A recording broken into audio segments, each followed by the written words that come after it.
Bonjour à tous, j'espère que vous allez bien. Bon, on va commencer bien évidemment comme tous les jours pour les annonces économiques. Aujourd'hui, on va voir, Bruce Lagarde, elle a parlé à tout à l'heure. Il a dit que les inflations vont être plus conséquentes que le normal en zone de euro. Donc, ça fait normal, le DAX, il a corrigé fortement.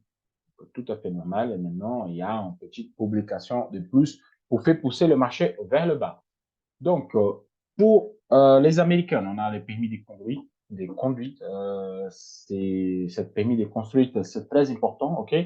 Et on a bien sûr les inscriptions hebdomadaires au chômage et ça impacte énormément les inflations, le stock de pétrole brut. Et après ça, il n'y a plus rien. Il y a un discours ici, mais c'est pas un discours très important pour ce moment-là. Je passe sous TradingView directement. Comme ça, vous pouvez voir hier. Les annonces hier, ils ont été positives et le marché l'a corrigé. Et il y a pas mal de gens qui ont gueulé. C'est normal, OK? C'est pas que c'est normal les annonces positives, le marché il a remonté et je vais vous montrer ça tout de suite. Bon, le Nasdaq, comme j'ai dit hier, bon, il faut qu'il casse cette zone. Et effectivement, il faut qu'il casse cette trendline baissière pour qu'on voit des perspectives très haussières pour le Nasdaq. Pareil comme le Dow Jones et le DAX, ils ont cassé leur trendline baissière. À partir de là, ça passe. Lui, il est bloqué, pareil comme le SP500. Je vais vous montrer le SP500 aussi, il est bloqué sous sa zone, OK, de trendline hebdomadaire. Donc, tant que ça ne casse pas, ça ne passera pas. C'est hyper simple comme ça. Parce que c'est eux, le papa de marché, c'est lui. En plus, elle est ici, elle est en zone neutre. Il réintègre sa nuage sur une zone neutre. Donc, zone d'équilibre, ça me renforce un petit peu l'esprit d'orange à long terme que moi je vous donne. Bon, sur H4, je vais vous montrer quelque chose. Il y a eu la casse, ok, de notre biseau, qui moi je l'ai tracé. Et sous cette zone-là, hier, on a fait exactement là. J'ai dit, ici, on ne peut pas faire de bail et on ne peut pas faire de vente. En fait, on était dans la zone des décisions de marché que personne ne savait qu'est-ce qu'il faut faire. Mais par contre, moi, je veux dire une chose. Le Nasdaq, il obéit parfaitement cette moyenne mobile des 200 périodes à long terme. C'est elle qui donne le flux la direction de Nasdaq. Et dans le long terme, je parle. Cette casse, c'est un signal de bail très fort de retournement de tendance de Nasdaq. Vraiment, le Nasdaq, il obéit parfaitement. Aujourd'hui, il est venu tester. Moi, j'ai trop envie de rentrer en bail maintenant sur le Nasdaq. Par contre, je vais attendre encore 3 heures pour voir si cette clôture elle est supérieure ou inférieure. Un clôture inférieure à celui-là, ça veut dire que le Nasdaq il va réintégrer le nuage et on a une forte probabilité de venir tester les supports de 11 000, ce psychologique de 11 000, comme la dernière fois. Par contre, si on a un retour de marché, ok, et on clôture supérieur à moyenne de 200 et on fait un chandelier positif, ça veut dire qu'on va revenir pour tester cette zone encore une fois plus haut. Donc, faites attention à la moyenne mobile des 200 sur le Nasdaq. Aujourd'hui, elle va être décisive pour voir si on passe en flux baissière ou haussière. Sous H1, on a déjà un flux baissière, OK? On a déjà un flux baissière, mais rien n'empêche d'ici, comme c'est une grosse résistance, OK, cette zone-là, de venir remonter. Rien n'empêche de venir remonter cette zone-là. Parce qu'on a eu pas la casse directe ici, on a eu une clôture supérieure et une ouverture inférieure. Ça, c'est super important à observer sur le marché. Je viens sur la méthode, parce que je vais vous montrer hier le moment des annonces économiques. Je suis rentré sous 5 minutes. Je suis rentré hier sous 5 minutes. Bon, hier, je rentrais exactement ici. Exact. OK. Bon, j'observais un petit peu. Hop, ça touchait la trailine, ça revient, ça passait au-dessus de moi, je rentre en position. Et il était un petit peu par là. J'ai mis un break-even parce qu'à 14h30, il y a eu l'annonce. C'est cette annonce-là. OK. Donc, j'ai envoyé dans mon groupe pour mes élèves, sécuriser votre trade avec du pips en plus pour éviter de grosses performances. Qu'est-ce qu'elle a fait? Elle m'a sorti de la position, elle a fait la hausse. Cette hausse-là, c'est la hausse des annonces économiques. Tout à fait normal. Par contre, il y a eu une chose, Microsoft, il a publié 10 000 démissions dans tout le monde. 10 000 démissions.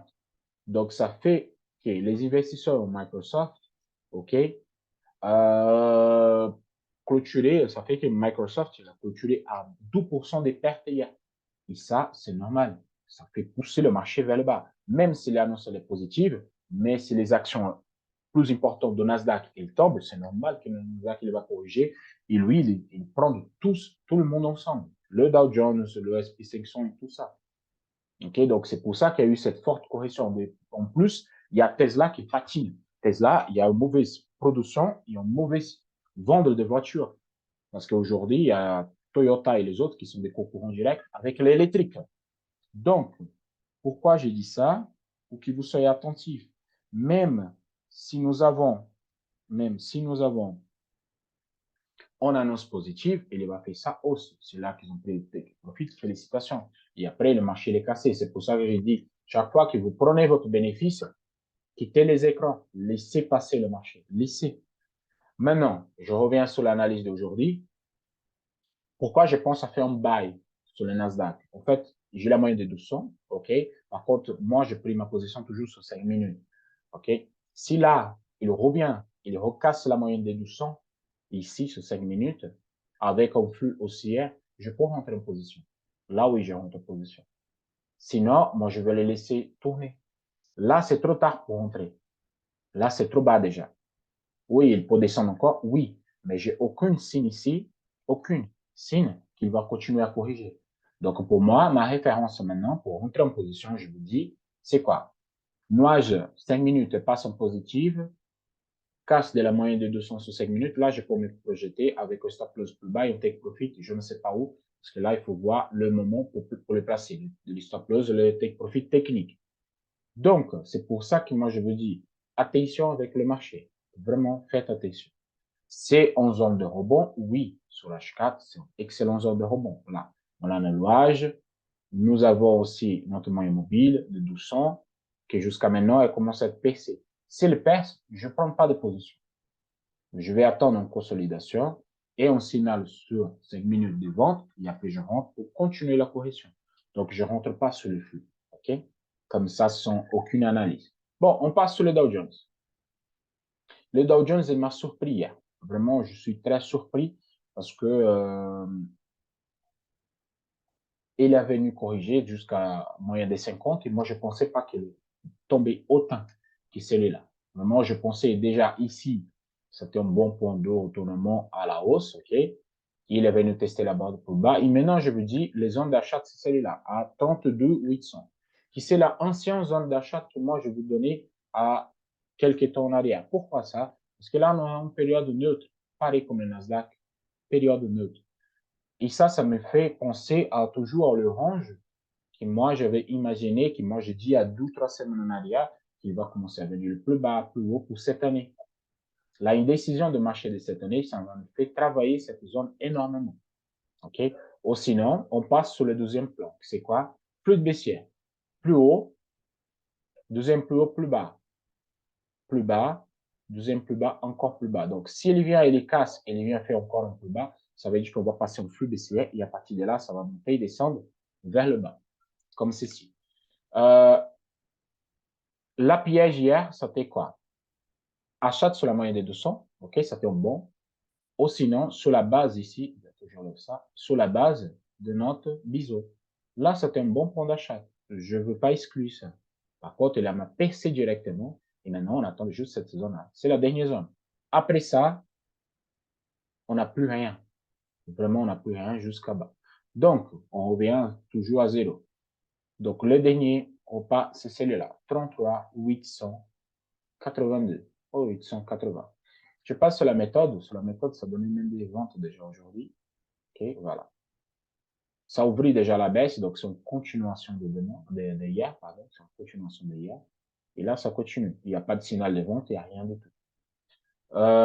Pour passer en bail, maintenant, je vais attendre quoi? Un retour de la nuage de 5 minutes, OK. Sur une belle zone de consolidation qui, moi, je crois que ça va être celle-là, 32 800. Il arrive à 32 800. J'attends un flux haussière sur les nuages, un casse de moyenne de 200. Là, je peux penser à faire une entrée. Je peux penser.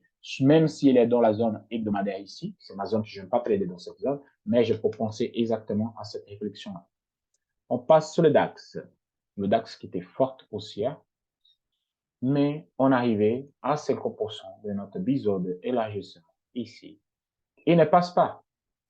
C'est celui-là qui dit, voilà, vous prenez le taille, c'est 5%, ici exactement où le DAX il est retourné.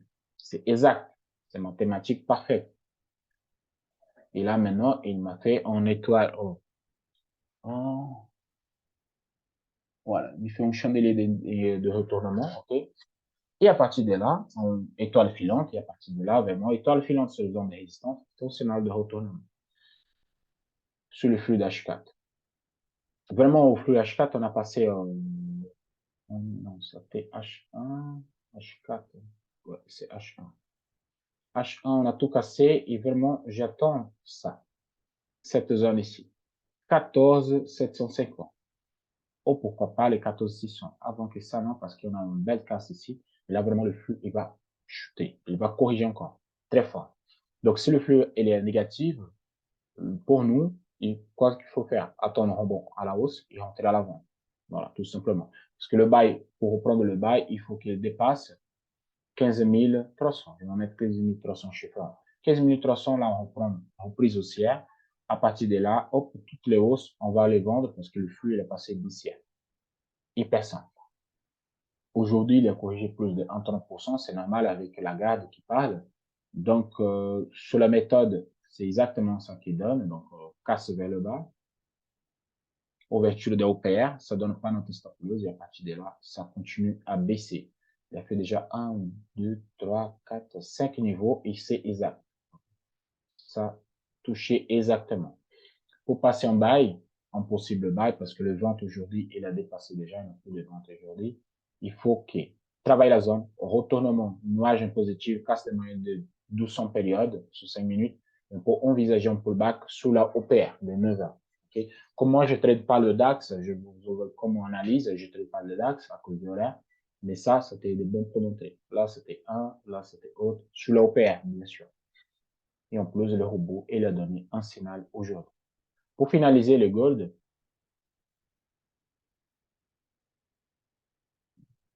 les gold et les flux continuent haussière, vraiment très haussière. Par contre, on a une zone de polarité ici de cette semaine, qui c'est ici, voilà, à 19,25. Moi, je crois que cette semaine, il peut arriver à 19,38, ou sinon, il va retourner à 19,87. S'il vient à 87, ça veut dire qu'il va corriger encore plus bas. Okay? Là, c'est cette semaine qui va jouer énormément sur les gold, mais moi, je continue avec ma réflexion haussière. Vraiment, je continue avec ma réflexion haussière. Pourquoi j'ai cette figure, et là, pour baquer exactement, et là, ça repart. C'est pour ça que je garde mon flux haussière encore sur les gold, même si il a fait cette correction. J'attends cet objectif-là et j'ai mesuré tous les objectifs pour vous. Les gold, je travaille un petit peu avec un seul analyse pour toute la semaine. Ok, un seul analyse pour toute la semaine.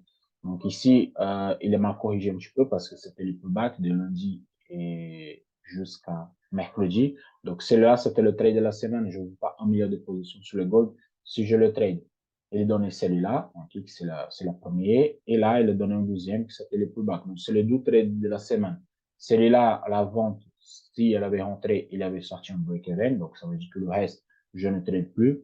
Le deuxième, ça fait celui-là, son neutre, je recasse vers le bas, ça fait un trade de 2 points, et à partir de là, la semaine, elle est faite. Le gold, je ne touche pas trop, j'utilise un seul analyse pour toute la semaine. Donc, c'est tout pour aujourd'hui. OK, attendez que les annonces passent, attendez l'ouverture des marchés pour prendre une décision, parce que là, vous pouvez pas vendre, vous pouvez pas acheter. C'est compliqué. Donc, attendez.